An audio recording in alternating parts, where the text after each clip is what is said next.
dont on aura un extrait par Jean-Philippe Ferrière. Et ce poème a été enregistré sous forme de cassette et diffusé en Chine, ce qui a valu à Liao Yu 4 années de prison dans l'enfer des prisons chinoises. Ensuite, quand il est sorti de prison, il avait tout perdu, donc ses biens, sa famille, ses amis. Il est ensuite exilé en Allemagne depuis 2011, où il vit actuellement. Et finalement, il continue activement son combat. Donc, il défend les dissidents chinois qui, encore aujourd'hui, sont emprisonnés en Chine. Et il se bat pour la vérité sur la réelle situation en Chine. Donc, on va articuler cette rencontre en 3 parties. Donc, ça va être sous forme de questions-réponses. Et à la fin de chaque partie, donc, on aura, si on a le temps, une question du public, puis une lecture de Jean-Philippe Ferrière. Alors, on va commencer la première partie sur le thème de l'écriture. Alors, il faut savoir que Liao Yu a écrit un recueil en prison qui s'appelle Poèmes de prison. Et on s'est posé une question, parce que ces poèmes sont tous datés, et pourtant il s'est plaint dans un de ses poèmes, nommé La Lettre, qu'il n'avait pas de matériel pour écrire. Alors on se demandait comment a-t-il pu écrire en prison, ou s'il a tout pu mettre au propre à sa sortie de prison, et si la mémoire et le temps a une influence sur ses poèmes à sa sortie de prison.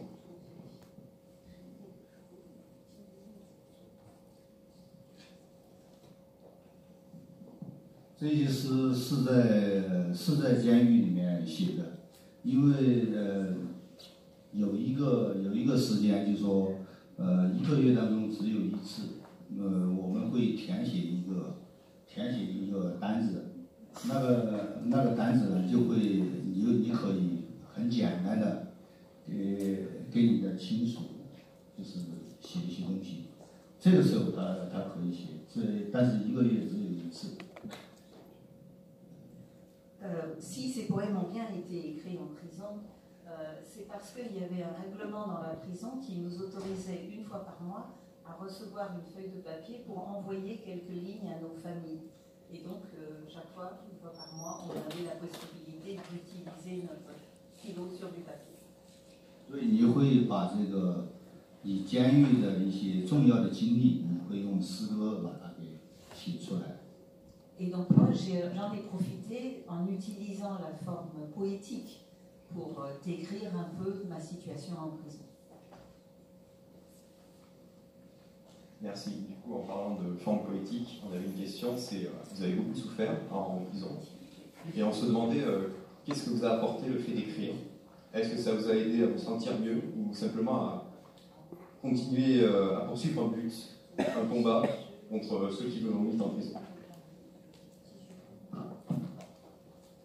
写诗没有帮助，就是把这些有一种冲动把这个写下来。写下来之后，因为我当时有一本书叫《三国演义》，我把它藏在那个书籍里面，就是书的那个封面里面，然后把它缝起来，后来这本书居然带出来了。 À vrai dire, non. Écrire des poèmes, ça ne m'a pas apporté une aide particulière parce que, en fait, vous écrivez de la poésie sous l'effet d'un choc psychologique. Donc, c'est juste, c'est comme une inspiration. Vous sortez le poème après le choc que vous avez reçu. Et comment j'ai sorti les poèmes de prison? Eh bien, j'avais droit à un livre, enfin, quelques livres, mais un notamment qui s'appelait Le combat des 3 royaumes. Et dans ce livre, bon, il y avait une couverture et j'ai réussi à glisser quelques feuilles de poèmes dans la couverture du livre, puis de les sortir de la prison. 因为这个方法我是跟那个监狱里面一个死刑犯学的，他是贩毒的，后来他被枪毙。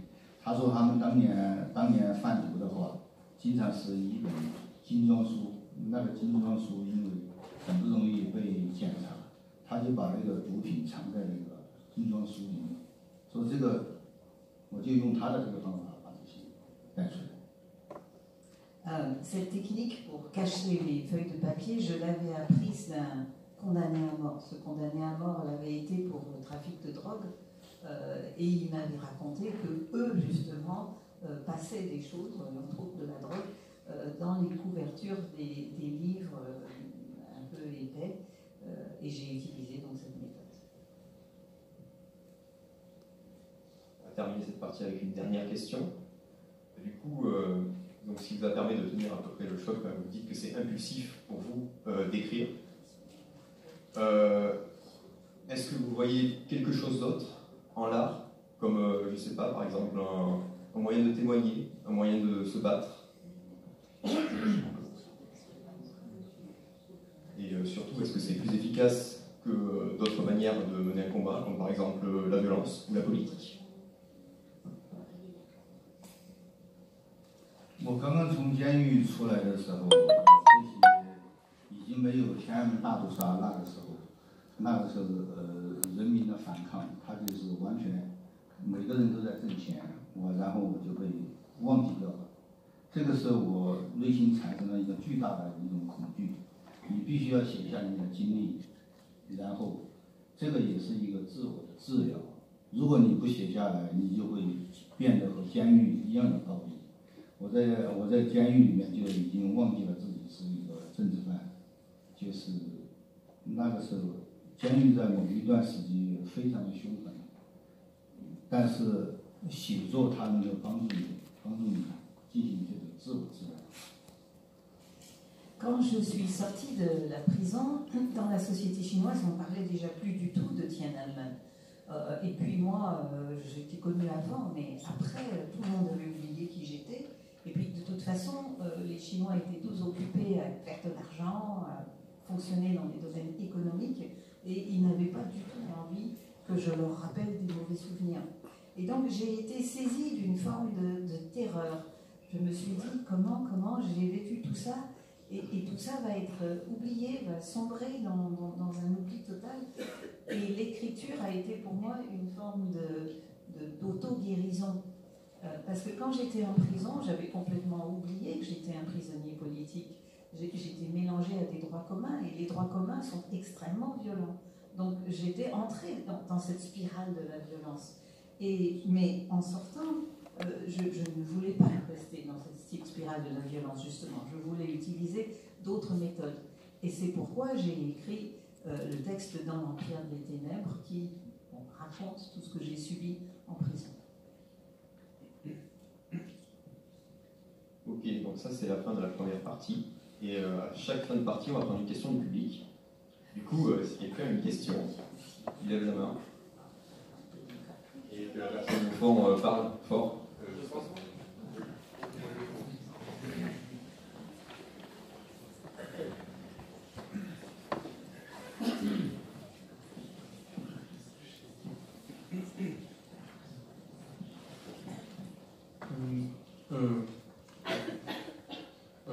Est-ce que le fait d'écrire vos poèmes, c'était quelque chose d'extrêmement secret et personnel et totalement inconnu par rapport à vos co-détenus, ou sinon est-ce qu'ils étaient au courant de ça?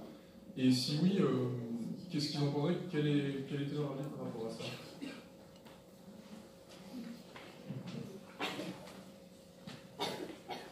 他们不知道我在写什么。我也写这个许多那个死刑犯，但是他们的确是不知道。就是监狱里面的死刑犯，有一次我是两边都睡的死刑犯，两边都睡的是那天晚上我在值这个死刑犯的班。 突然看到那个死刑犯，他跟我招水，我以为他要喝水，我就把这个舀了一点水，然后递给他，结果他没有，他就是因为那个胸部他就是肿胀的很大，就像那个女人的乳房一样，他是从自己的那个胸部里面挤奶，就说那个挤把那个脓药挤出来。 我突然就是想到了一个生孩子的一个妇女，我当时就是突然想笑，但是这么残酷的事情呢，我当时还是想笑，然后结果这个人被嘲笑了很多天，然后他也不洗澡，然后大家都非常的想起他，最后就是他被提出去枪毙，就是拖着两个那个女人的这么一个乳房子，然后就走出去了。然后我想，我作为一个政治犯，本来不应该笑，但是我还是在很多时候我还是笑了。所以说我在这个书里面写的自己的这么一种感受。当然有评论家，德国的评论家说我一只眼睛在流泪，另外一只眼睛在嘲笑，在嘲笑。他大概就是看了我这个细节，就是得出了一个结论。En fait, non, les prisonniers qui étaient autour de moi ne savaient pas que j'écrivais des poèmes. Et comme vous dites, c'était quelque chose de très personnel.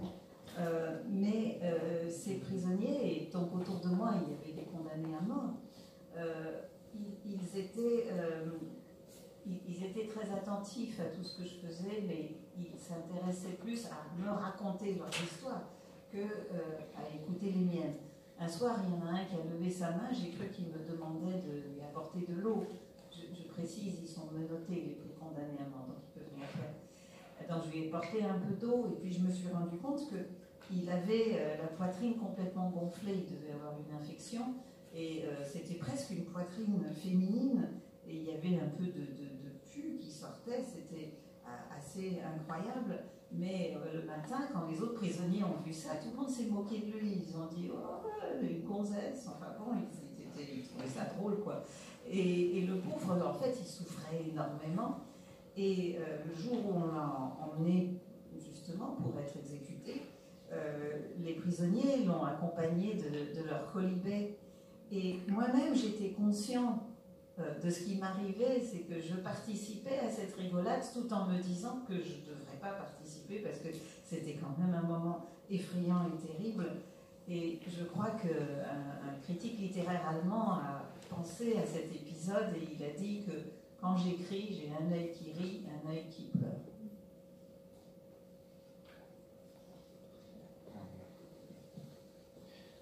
Je vais à présent vous lire un extrait du poème qui a été évoqué par vos camarades, Massacre, donc qui a été écrit pendant les atrocités perpétrées par l'armée chinoise place Tiananmen. Donc c'est un extrait que je vais vous lire.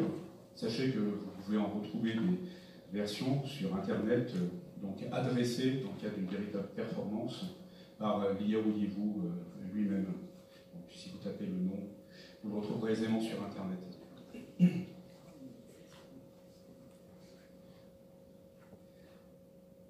Tirez sur les personnes âgées, les enfants, les femmes, sur les étudiants, sur les ouvriers, sur les enseignants, sur les commerçants. Mitraillez, visez chacun des visages en colère, les visages surpris, les visages fourbes, les visages riant misérablement, les visages pacifiques ou désespérés. Mitraillez, à tout prix, mitraillez. Visage arrivant par vagues et à l'instant disparu, tellement beau. Visage vers le paradis ou l'enfer, visage beau. Chassez toute la beauté, chassez les fleurs, les forêts, les universités, les amoureux, les guitares, l'air pur. Chassez l'illusion, l'idée fantastique. Mitraillez. Jouissant.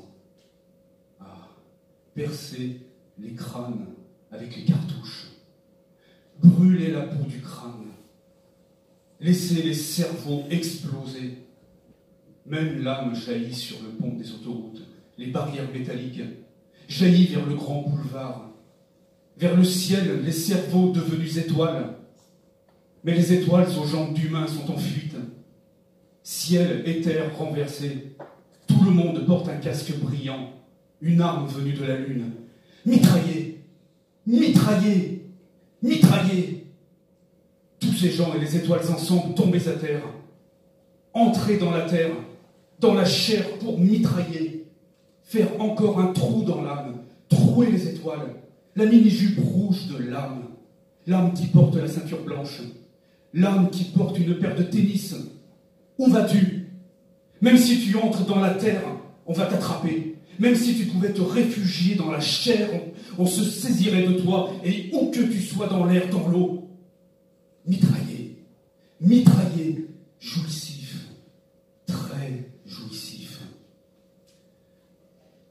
Tu ne peux pas traverser les nombreux murs enflammés. Tu ne peux pas traverser le lac de sang. Quelle jouissance ils ont, libres de tuer, très jouissif.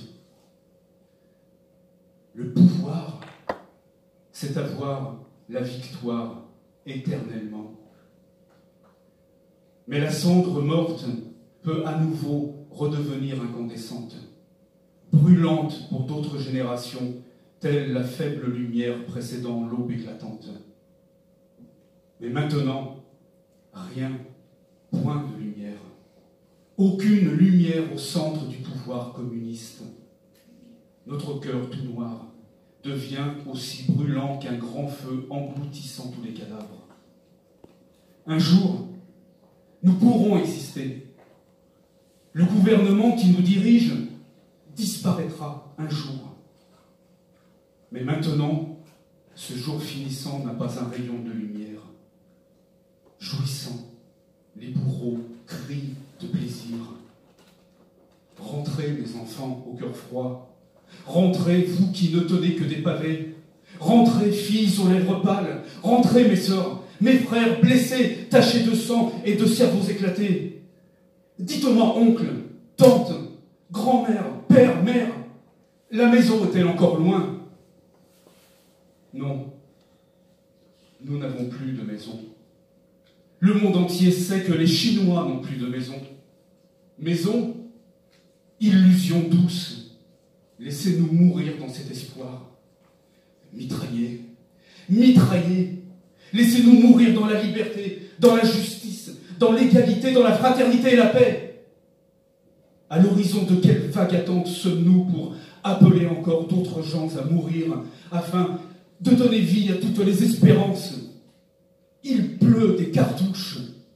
Sauve-toi, mère, fuis, fils, fuis, frère, fuis, grand frère, fuis, petit frère, fuis, toi aussi, que je ne connais pas. Les bourreaux aux mains dures et au cœur cruel ne laissent jamais les femmes et les enfants vivants. Laissez une femme, c'est la racine de notre pays, la seule racine. Je vous demande grâce, bourreaux. Êtes-vous encore des êtres humains? Non, jamais. Le jour va arriver, alors faites donc vite votre travail. Mitraillez, mitraillez, mitraillez, jouissif, très jouissif.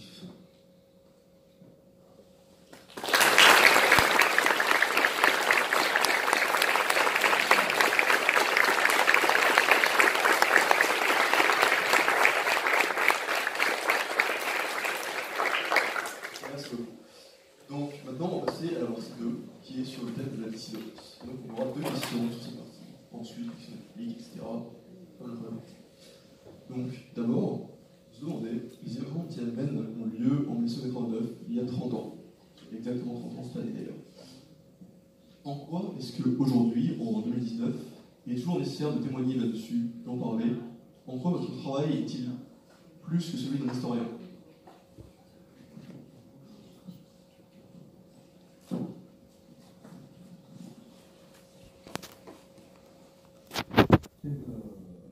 原来我并不是这样想的，是因为监狱彻底改变了我的人生。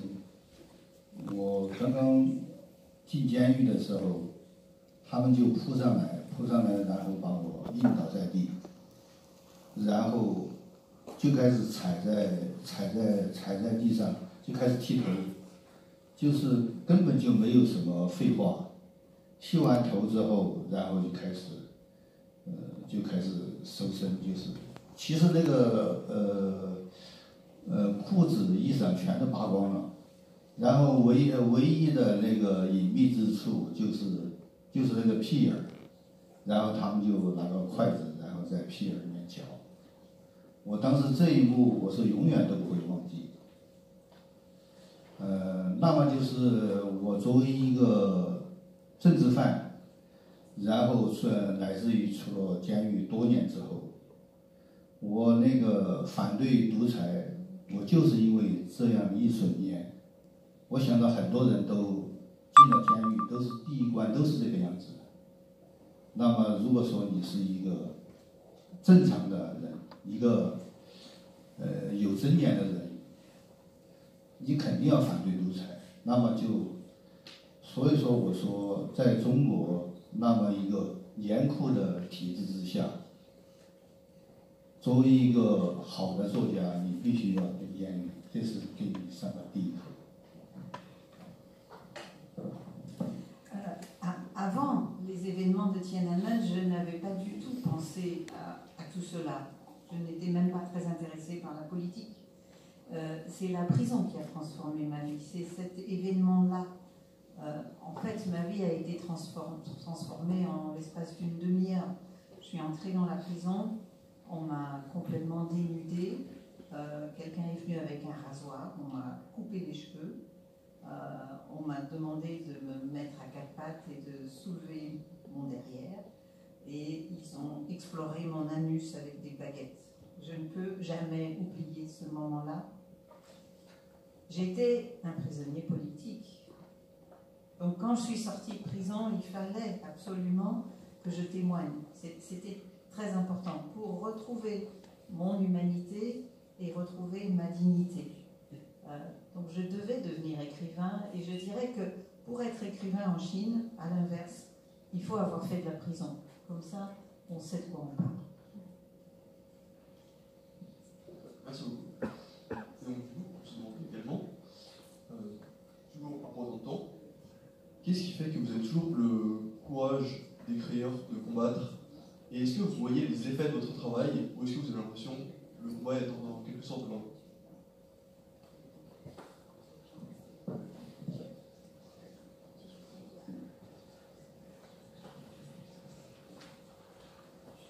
我2011年从中国逃出来，我是和那个黑社会打交道，然后用钱买通他们，然后就逃了出来。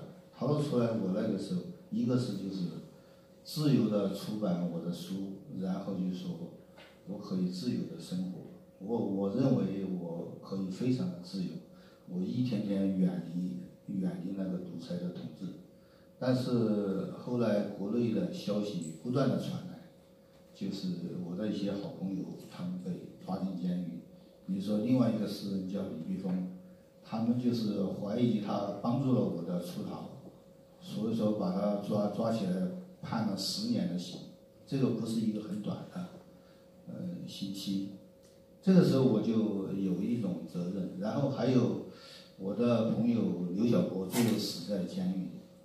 这个就是大家都知道我和他是好朋友，所以你就不得不动用你的这全部的智慧也罢，全部的影响力也罢，然后你就帮助他们。这个是没有办法的。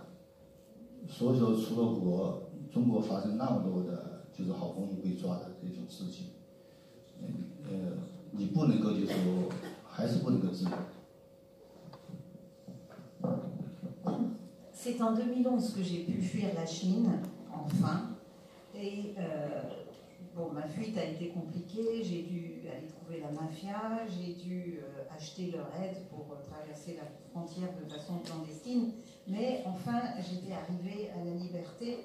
Et enfin, une fois arrivée en Allemagne, je pouvais faire éditer mes livres en toute liberté. C'était évidemment impossible en Chine. Et donc, je me disais, chaque pas que je fais maintenant m'éloigne un peu de la dictature, m'éloigne un peu cet univers et je vais enfin pouvoir respirer. Malheureusement, l'histoire ne s'arrête pas parce qu'on émigre, l'histoire continue. Et par exemple, mon ami Li Bifeng a été condamné très peu de temps après ma sortie de Chine, justement parce qu'on l'a accusé de m'avoir aidé à m'évader. C'est totalement faux, Li Bifeng en aurait été incapable de toute façon. Mais c'était une façon de me menacer. Et donc, à cause de moi, Li Bifeng a été condamné à 10 ans de prison. C'était une façon de m'encourager à me taire. Et ça vous donne une responsabilité terrible. C'est-à-dire que vous ne pouvez pas lâcher votre ami qui est en prison pour des raisons proches de votre propre cas. Par la suite, vous avez peut-être entendu parler de Liu Xiaobo, le prix Nobel de la paix. Tout le monde savait que j'étais très amie avec Liu Xiaobo, et malgré tout, Liu Xiaobo, bien qu'il ait été prix Nobel de la paix, on l'a laissé mourir en prison après 9 ans de réclusion. Là encore, comment pouvais-je rester silencieux lorsque j'ai appris son agonie? J'ai tout fait pour qu'on obtienne qu'il puisse mourir à l'étranger et peut-être se faire soigner, mais nous n'y sommes pas arrivés. Il est mort avant qu'on ait pu faire quoi que ce soit. Mais vous voyez, à chaque fois, je suis dans une situation où, au fond, je ne peux pas m'arrêter. Je dois continuer à écrire, à témoigner, à parler de ce qui se passe en Chine. Merci beaucoup. Donc maintenant, on va passer à la question du public. Qui a une question? Merci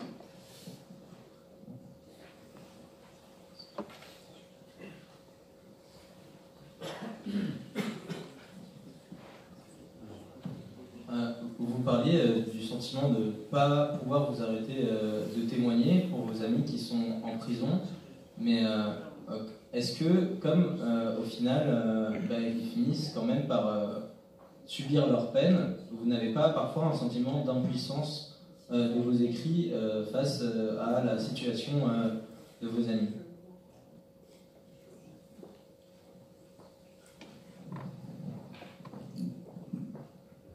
虽然很多时候他是失败的，李碧峰直到现在还在监狱，刘晓波也死了，但是有些事情要把它记录下来，记录下来，然后你相信，就是说很多年之后，要见证这个黑暗时代，人们在那个书里面能够，在我的书里面能够看到，就是人类再也不能够回到那么一个独裁的时期。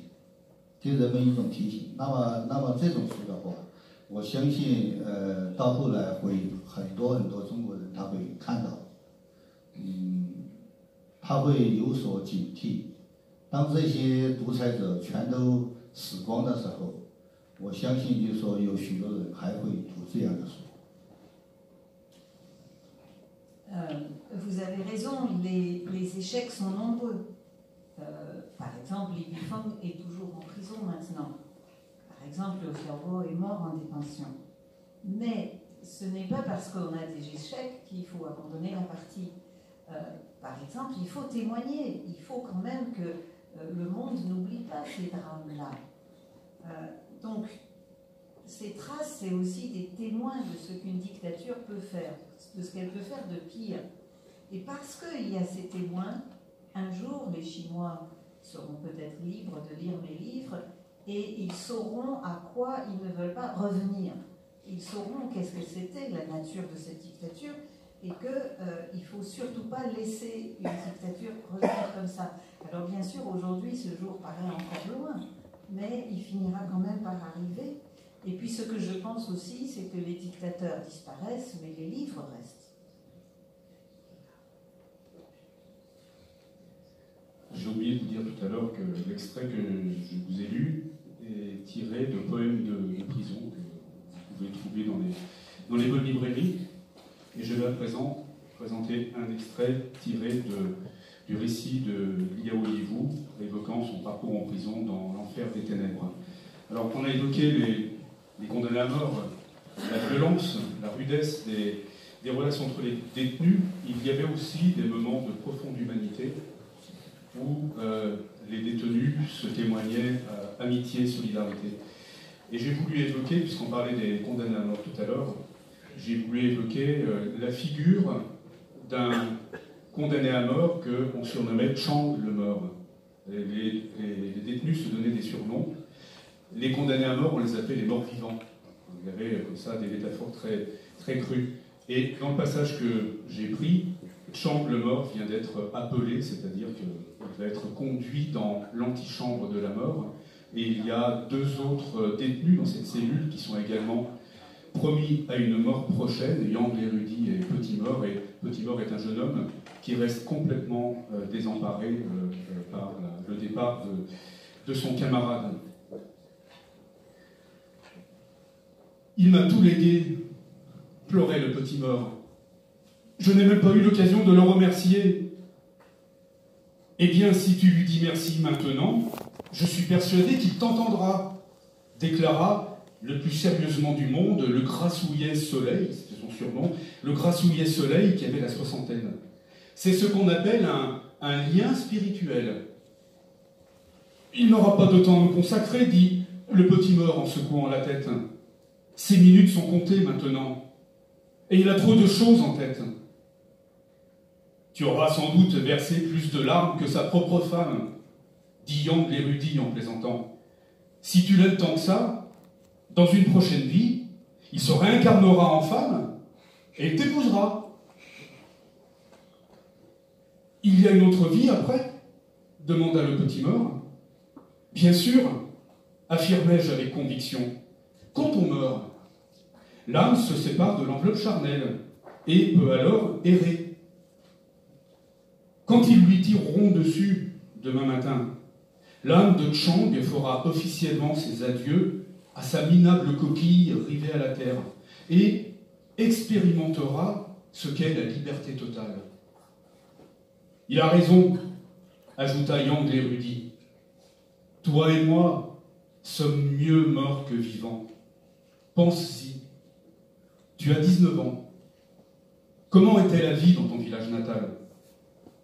Te souviens-tu d'avoir eu un jour un repas goûteux et copieux ? La somme que tu as dérobée était plutôt dérisoire, mais pour ça, ils t'ont condamné à mort.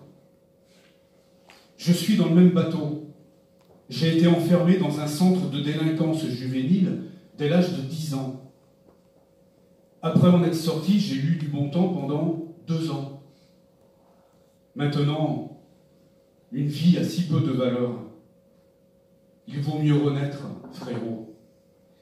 Et voilà, les condamnés sont ainsi entre eux quand, tout d'un coup, contre toute attente, à leur grande surprise, voilà que Chang le mort revient. En fait, on l'avait confondu avec un autre, Chang, qui était, comme lui, trafiquant de drogue. Donc ils se sont aperçus de leur erreur et ils l'ont ramené, non sans l'avoir trimballé dans l'antichambre de la mort, où il a suivi ses surveillants dans un état de semi-conscience, complètement terrifié, évidemment. Et donc il raconte la fin, ce qui lui est arrivé à ses camarades complètement stupéfaits quand ils l'écoutent. Quelques heures plus tard, j'ai pu sentir une aiguille se planter dans mon bras.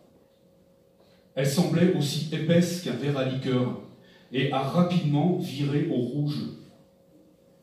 Je me suis réveillé et me suis rendu compte qu'ils étaient en train de me prélever du sang. Je gisais là sans aucune volonté de bouger. J'ai senti mon corps sombrer, puis de nouveau flotter. Je pouvais entendre l'orage dans le lointain. Le grondement semblait ininterrompu. Je n'arrivais pas à ouvrir les yeux. Des doigts faisaient pression sur mes paupières. Mais j'ai quand même pu apercevoir brièvement une blouse blanche. C'était celle d'un médecin. Le droit d'ouvrir les yeux m'avait également été retiré.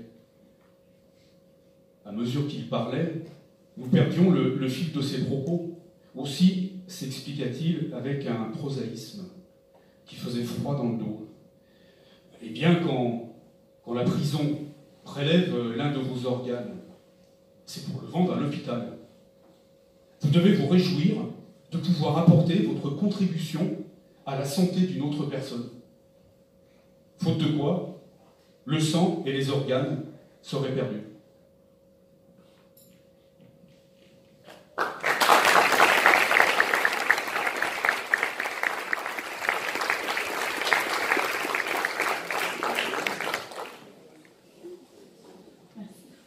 La troisième partie est plutôt à propos de questions actuelles et géopolitiques sur la Chine. Donc, on voulait savoir votre avis sur les nouveaux moyens de la Chine visant à contrôler le peuple. Il y a des drones espions, un système de notation des citoyens ou le fait que le président soit élu à vie maintenant.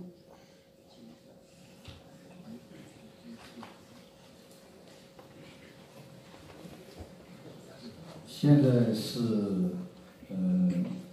高科技时代的1984。我们当年，像我当年80年代看奥威尔的1984的时候，我认为就是说那个还是很遥远。虽然说我们也处在一个独裁的社会，但是最起码就觉得这个是会改变。中国会一步步的迈向民主，但是没有想到，就是它的那个现在那个监控技术，在西方的就是帮助下，这个监控技术，他们从哪儿搞来的这么先进的一个技术？比如说人脸识别，就是轻易的识别，然后查你的信息也能够轻易的得到。就是去年他们破获了一个地下交会的一个案子，他们原来像这种就会出动大量的警察，或者说会找这些人到哪个地方，但是他们居然是在同一时间，同时抓了在不同的地点，同时抓了100多个人，非常的准确。他们其实很简单，就是通过那个微信，通过那个微信的那个平台。对你进行定位跟踪，最后把你给拿下。我当时太震惊了，就说我说这样下去，中国真是非常的绝望，没有一个人，包括一条狗，你都不能够乱叫，就是达到了这么一个高度的独裁，最后大家就会像奥威尔写的1984里面，心里面只有老大哥，那个才是最安全的。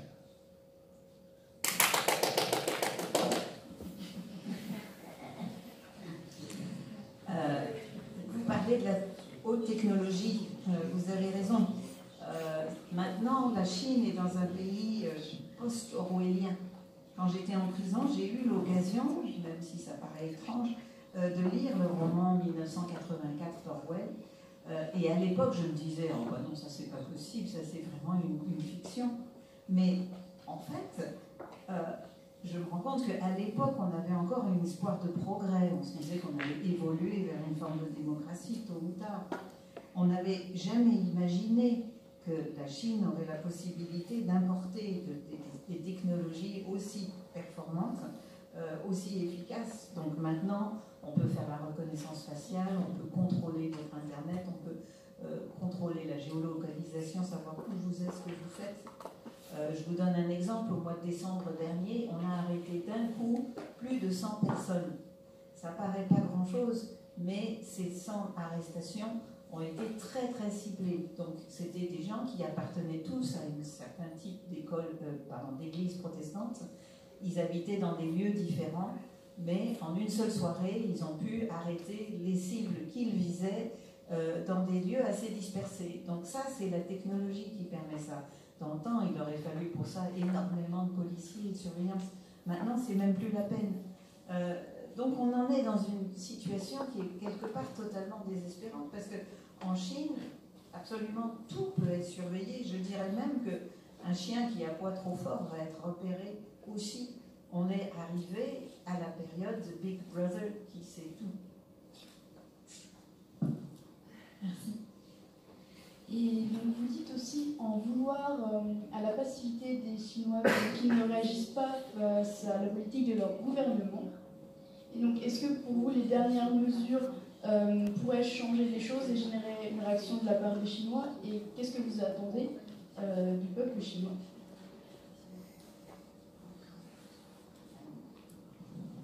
这个就是我们要纪念那个天安门大屠杀的原因。在这个30年前，中国人是在反抗，他们走上街头，许多人进行那个抗议，然后在这个延续了几十天，就是为了要求，这个中国走向民主。他们那个时候对西方是非常有梦想，就自由、民主、人权，这个是他认为。中国人认为是能够在自己的国家实现的，所以说最后就出现了王文林挡坦克。他为什么要去挡坦克？也出现了那个我子弹鸦片写的这些人，他们为什么会甘冒这个生命危险去阻挡那个军队进城？很多人死了，就是因为对那个民主有这个梦想。但是现在就完全破灭了，因为西方不再是他们的理想之地，他们看到移民的是贪官，是这些有钱人，是这些娱乐的这些明星，只要你有钱就能够到西方，而如果是你没有钱的话，你什么都干不了。所以说，就正是因为这个理想的破灭，还有西方的各大公司和中国做生意，转让了大量的先进技术，来协助这个独裁，监控中国的老百姓，让这个中国变成了现在这个样子。我觉得在这个是西方的政客和那个资本家应该负责任，应该为什么会变成这个样子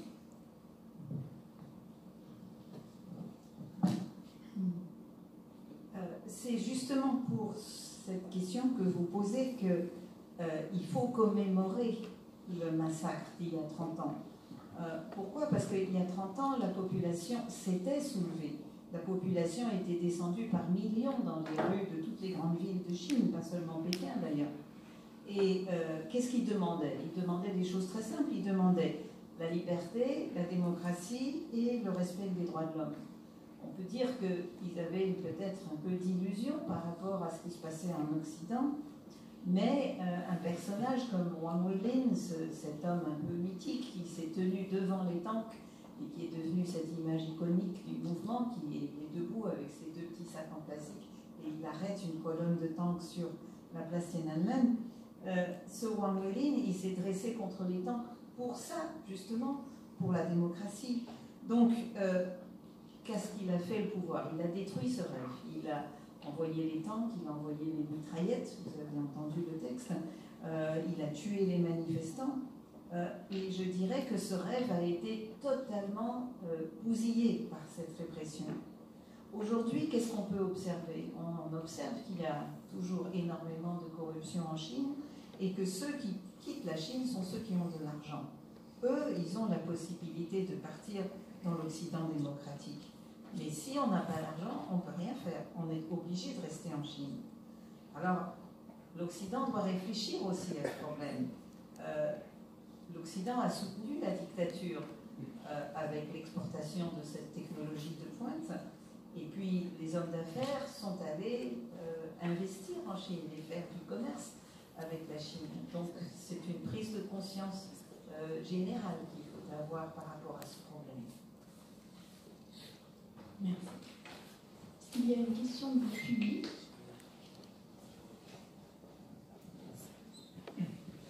Il y avait une main qui s'était levée tout à l'heure, donc je vais vous donner la parole tout de suite. Et si on a le temps, peut-être de prendre une deuxième question avant de clôturer la rencontre. Et une dernière lecture de Jean-Philippe Ferrier.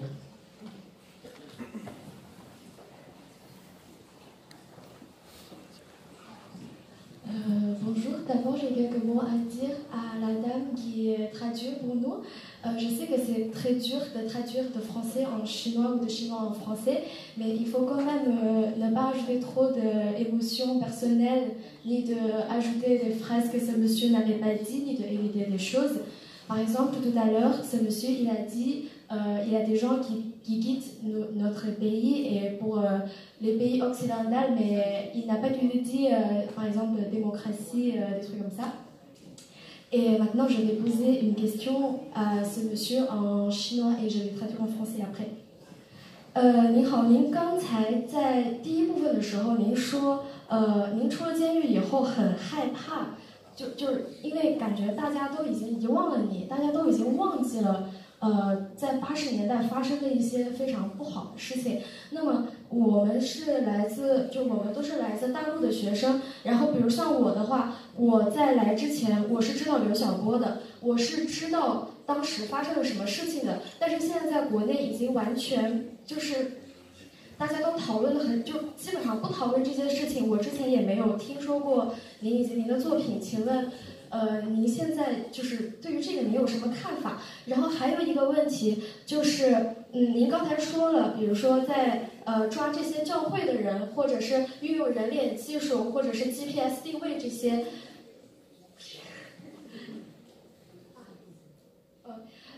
就是，但你也知道，中国不是第一个运用这些技术的，也知道也有西方国家来支持中国来做这些事情，那么。现在庇护您的这些国家在做这些事情，您是什么想法？tout à l'heure, Celui, s'il te plaît. On n'a plus beaucoup de temps, je suis désolée, les gens ne veulent pas comprendre. Oui, j'ai dit que tout à l'heure, ce monsieur a dit qu'il a peur que tous les Chinois l'oublient, tous les Chinois l'oublient ce qui est passé il y a 30 ans, mais en fait maintenant en Chine on ne parle pas du tout de lui, mais par contre on sait, bon, tout le monde connaît très bien par exemple Liu Xiaobo, l'autre écrivain qui a été mort dans la prison, et que ce monsieur il a dit que le gouvernement chinois a utilisé plein de nouvelles technologies pour par exemple, pour surveiller les Chinois ou même surveiller les chiens, mais ce sont des pays occidentaux qui ont aidé la Chine pour faire ça, et en plus, la Chine n'est pas le premier pays qui a eu cette nouvelle technologie. Celui on va devoir conclure parce qu'il y a une surprise pour la fin, mais on n'aura sûrement pas le temps du coup. C'est que celui, s'il te plaît. Qu'est-ce qu'il en pense? Merci. La question c'est qu'est-ce que M. Liao Yiwu pense de cet environnement politique? C'est ça? Merci.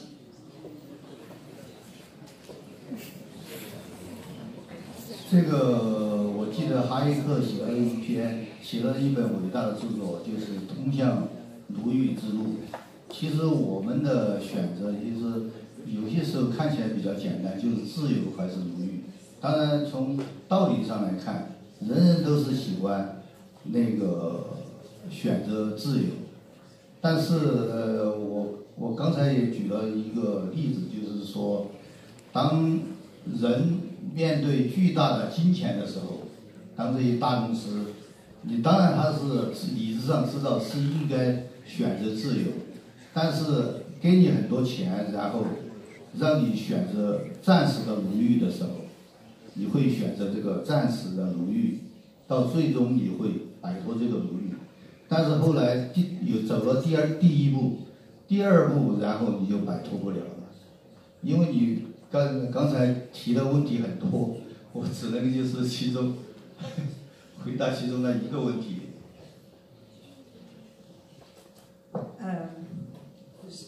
Ce que vous dites m'évoque un livre qui s'appelait En allant vers la dictature. Mais tout le monde souhaite la liberté. Le problème, c'est que devant le profit, devant une somme colossale, le choix qui se pose aux gens, c'est soit de choisir de se soumettre à la dictature qui vous propose un superbe contrat, soit de rester libre mais sans contrat. Donc évidemment, la plupart des gens choisissent la voie lucrative. Et comme vous avez posé beaucoup de questions, voilà, je peux répondre que sur celle-là. 所以说，对于这个天安门大屠杀，你以前没听说过，那就是因为中国的防火墙。你从现在开始学习这段历史，我觉得对你是有好处的。Et quand vous étiez en Chine, je suppose que vous n'avez pas pu entendre parler du massacre de Tiananmen parce que la censure en Chine est très efficace, mais maintenant que vous êtes en Occident, vous avez l'occasion d'en entendre parler et je pense que ça va vous être très utile.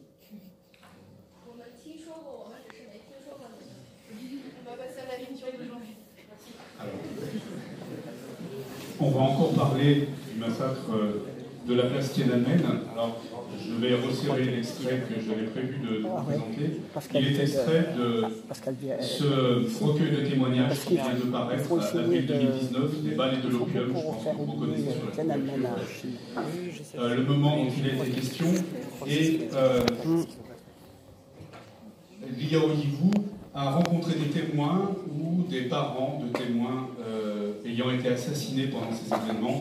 Et donc là, dans l'extrait que je vais vous lire, il recueille les paroles d'un père, Wu Dingfu, qui parle de la mort de son fils Wu Guofeng, tel qu'on le lui a raconté. Alors sachez qu'il était question de Li Bifeng et de Liu Xiaobo. Eh bien, vous trouvez également des passages qui leur sont consacrés dans ce recueil. Les tanks et les fantassins descendaient l'avenue de Chang'an. Qu'on était là pour prendre des photos, créer des slogans, jeter des pierres ou bloquer la chaussée, qu'importe. L'armée a tiré dans le tas, sans discrimination. Wu Guofeng a été touché par plusieurs balles et sa bicyclette a été écrasée par un char. C'est seulement après le départ des assassins que des riverains l'ont conduit à l'hôpital des postes et télécommunications. Nous avons exprimé notre souhait de ramener la dépouille de Guofeng dans son pays natal du Sichuan. Mais l'université s'y est opposée, arguant que, sur un ordre du gouvernement central, toutes les victimes devaient être incinérées sur place. Nous avons fait valoir qu'il avait des grands-parents, une sœur aînée et un frère cadet, et que si nous ne pouvions rapatrier son corps pour lui dire un dernier adieu, il fallait nous laisser prendre des photos pour avoir quelque chose à leur montrer. Nous avons insisté auprès des autorités de la fac qui ont fini par céder, à condition de garder le secret afin que cela ne nuise pas à l'image de l'État. Regarde ces photos. On ne voit que du sang. La blessure que tu aperçois à droite de la poitrine était mortelle. L'autopsie a permis de découvrir que le projectile provenait d'une arme de poing et qu'il a été tiré à bout portant. Par ailleurs, à l'épaule, dans les côtes et dans les bras, il y a d'autres blessures par balle. Regarde son bas-ventre. Une baïonnette l'a déchiré de haut en bas. Cet assassin professionnel y est allé de toutes ses forces, si bien que la blessure mesure 7 à 8 cm de long. À l'intérieur, les intestins ont été réduits en bouillie. D'après l'examen des photos effectué par un médecin qui a refusé de donner son nom, il se peut qu'après avoir été touché par plusieurs balles, Guofeng ait été toujours vivant, et que le bourreau l'ait achevé à la baïonnette. Notre fils avait de profondes blessures sanglantes au creux des mains, qui montrent qu'il a saisi instinctivement la lame pour se défendre.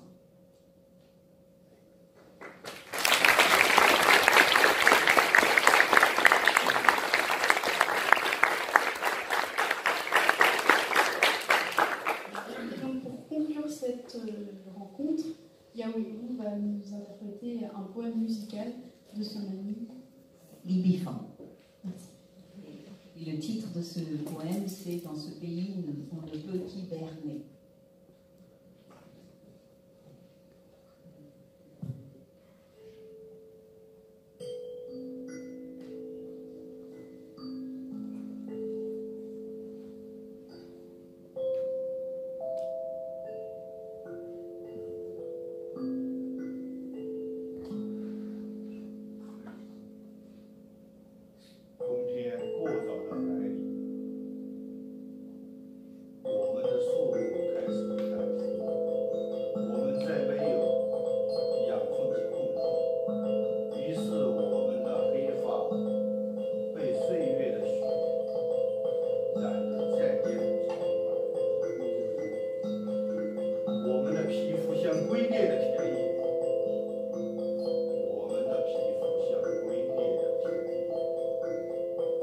心脏类